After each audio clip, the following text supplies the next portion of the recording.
નમસ્કાર, આપ જોઈ રહ્યા છો JKS ન્યૂઝ ગુજરાતી। વાત કરીએ તો સાબરકાંઠાના બજારમાં કરિયાણા હોલસેલના વેપારીની દુકાનમાં આગ લાગતા નાસભાગ મચી જવા પામી હતી। સાબરકાંઠાના તલોદ ખાતે તલોદ બજારમાં કરિયાણા હોલસેલ વેપારી કાલિદાસ વીરચંદનું ગોડાઉનમાં ઓચિંતી આગ લાગતા નાસભાગ બચી ગઈ હતી।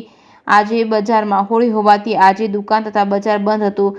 એવામાં આગના સમાચાર વાયુ વેગે ફેલાઈ ગયા હતા। લોકોના ટોળા ઉમટી પડ્યા હતા। તાત્કાલિક ફાયર બ્રિગેડની ટીમ તાત્કાલિક સ્થળ પર પહોંચી તે આગ બુઝાવી હતી। દુકાન તથા ગોડાઉનને મોટા પ્રમાણમાં નુકસાન થયું હતું।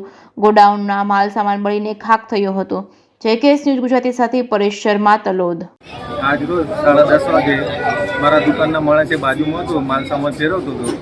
એને આવીને કીધું કે બાજુમાં આગ લાગી છે। ત્યાં નજર કરતાં ખરેખર આગ લાગી હતી, તો પૂઠાવાથી થોડી આગ વધારે લાગી। જેથી હું મારા ગોડાઉન પર જોવા ગયો તો મારા દુકાનમાં પણ આગ પ્રસરી હતી, પણ ટાઈમસર નગરજનો પણ આવી ગયા, સાથે પ્રમુખ દામોદર બી આવી ગયા, ફાયર ફાઈટર પણ મંગાવ્યું, પોલીસ સ્ટાફે પણ સારી મદદ કરી અને પ્રાંતિથી પણ ફાયર ફાઈટર મંગાવી, હિંમતનગરથી મંગાવી અને તલોદના નગરજનોએ પણ ખૂબ ખરત મહેનત કરી અને આ કંટ્રોલમાં લાવ્યા છે। એ બધા દરેક આજરોજ તલોદ મુખ્ય બજારમાં કારીચંદ વીરચંદભાઈની દુકાનનું કરિયાણાના મોટા વેપારી છે અને દુકાનના પાછળના ભાગે આગ લાગી અને એ આગની અસર બાજુની દુકાન છોટાભાઈ મગનભાઈને આગ લાગી।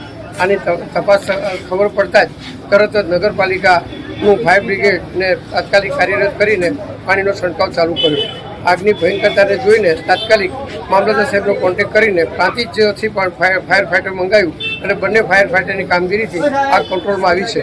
આ સાથે વધુમાં હજુ કંટ્રોલ કરવા માટે હિંમતનગર ડિઝાસ્ટર સ્ટ્રક્ચરનો મામલતદાર સાહેબ મારફત કહેવામાં આવ્યું અને હિંમતનગરથી પણ ફાયર બ્રિગેડની મોટી ગાડી મંગાવી છે, જે માર્ગમાં છે અને એનાથી ત્રણેય ફાયર ફાઈટરથી આગ કાબૂમાં આવી જશે અને જાનહાની મોટી કોઈ થઈ નથી અને નુકસાનનો આંકડો જે થાય છે, બાકી કોઈ જાનહાની થઈ નથી અને બાજુના મકાનને કોઈ નુકસાન થયું નથી।